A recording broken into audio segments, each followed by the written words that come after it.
Good morning and welcome to today's daily cyber briefing. I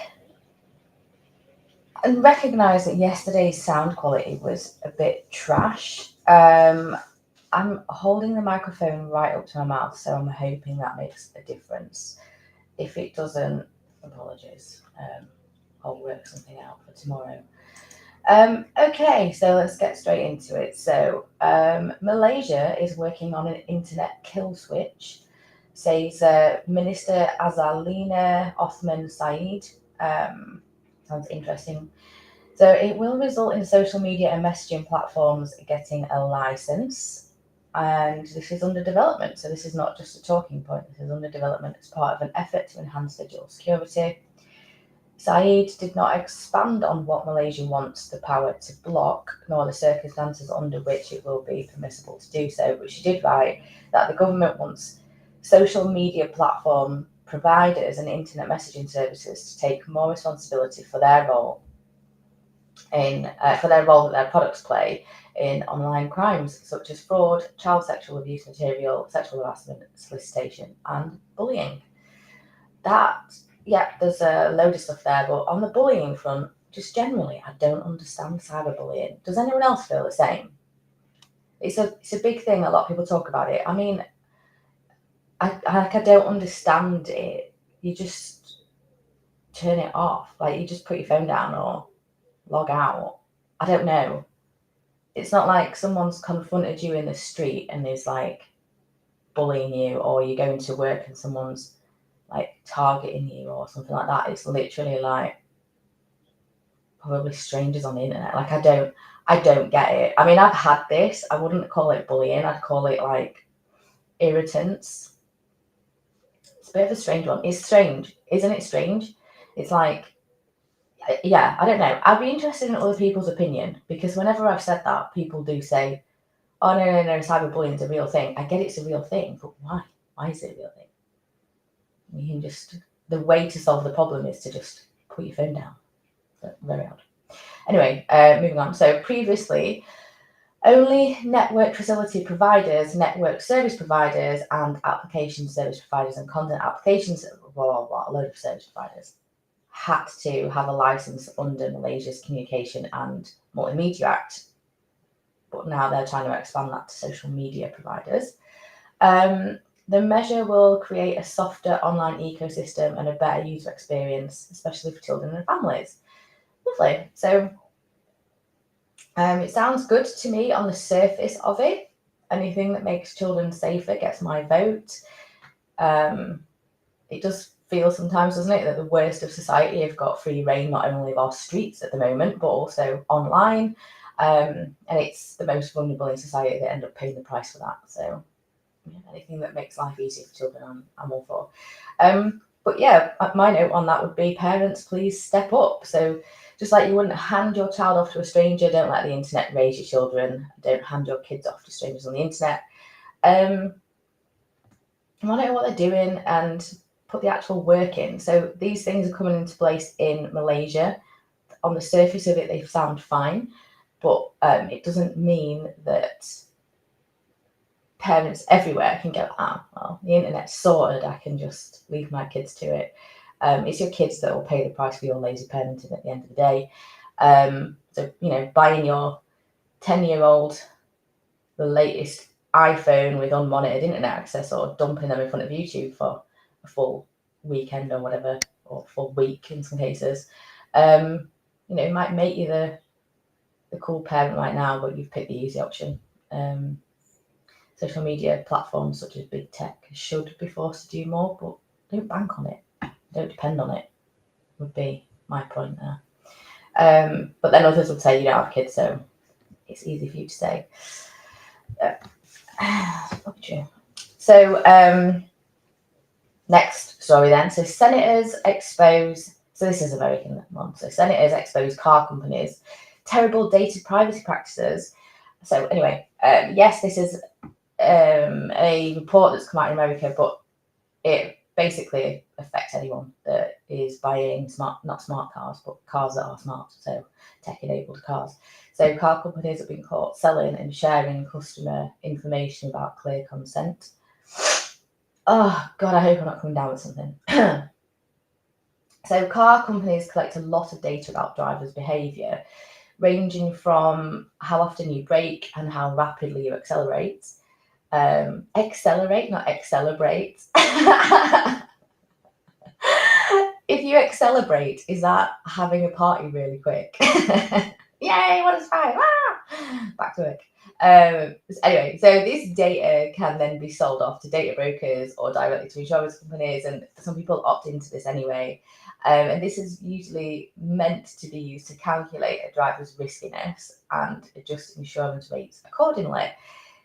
This surveillance is often defended by promoters as a way to get discounts on insurance, but no one actually gets discounts on insurance. So it's kind of the reasons behind getting the data is not clear and is not accurate. And also the way that they've been getting people to opt in has been through like hiding it in small print, basically. So yeah, so this it's an interesting one. If you're in one of these cars, some of the things that they've been tracking is quite crazy. So obviously, like I've said already, you've got like how often you brake and just sort of your driving ability, and it's not actually being used in your favor, even if you're good at driving. So what is it being used for? That's something to think about. So if your car is connected to the internet or has an app, you may have inadvertently agreed to this type of data sharing without realizing it.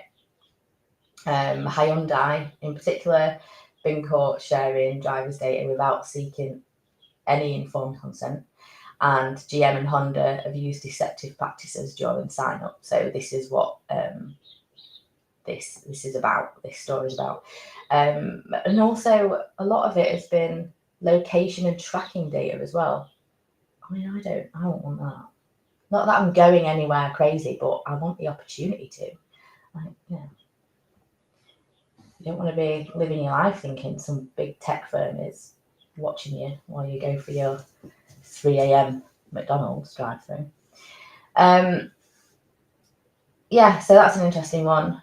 I think it's up to you. Do you want the convenience of having a connected car, or would you rather have more autonomy over your person? I don't know. It's up to you.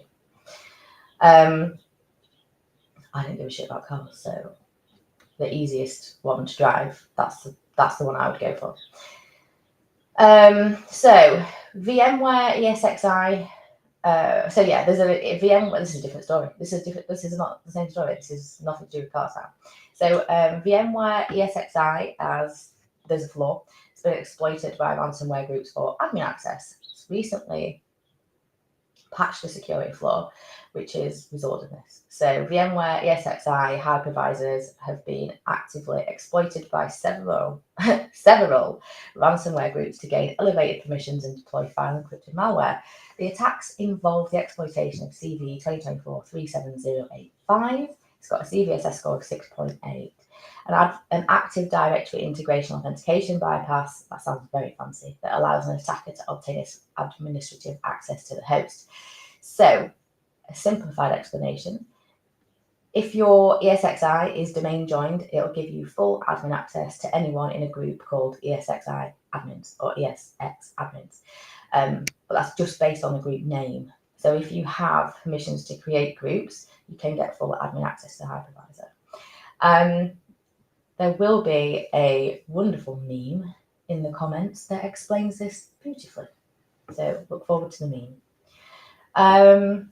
Next, a huge phishing campaign exploited a security blind spot in Proofpoint's email filtering systems to send an average of 3 million perfectly spoofed messages a day purporting to be from Disney, IBM, Nike, Best Buy, and Coca-Cola, all of which were Proofpoint customers. SPM and DKIM sound like my dog. SPF and DKIM were in line. I should have just said DKIM, shouldn't I? So emails were seen to be trustworthy and they bypassed filtering. A huge phishing campaign exploited a security blind spotting Proofpoint's email filtering system to send an average of 3 million. I've already read that bit. I'm so sorry. I'm sorry. I didn't go for my morning walk. I'm brain dead. So anyway, who cares? So it's been dubbed echo spoofing because the spam was echoed, and there's a great graphic that visually breaks down the way that this has been done. So if you're interested in this one, if you use Proofpoint and you're worried, or if you've been in communications with any of the companies I've listed on a business partnership level, I would have a look at that graphic and see if it applies to you. I'm sure it'll be fine. I'm not sure. I don't know why I said that. So anyway, I'll just end on the fact that Proofpoint have said that they spotted the spam campaign in late March, and have said that the attackers have abused a small number, in quotation marks, I don't know how they can say it's a small number, of its customers' Microsoft 365 accounts, and added the issue did not expose any Proofpoint customer data and no customer experience any fuck off, Alexa. Basically, they've said it's no big deal, but I would argue that maybe it is a big deal. It sounds like a big deal to me. I think it's probably a big deal to the companies that have been caught up in that and had their reputation damaged as a result. So shut up to them. So anyway, who cares? I want to go. I don't want to do the daily cyber briefing anymore. I don't like talking to myself. I like talking about myself, but I don't like talking to myself. So I'm going to try and get someone else to do it. Does anyone want to do it? Do we have any volunteers? Anyone? No, I'll wait. Put it in the comments if you want to do that security company's daily cyber briefing. Anyway, ciao for now. Have a lovely day.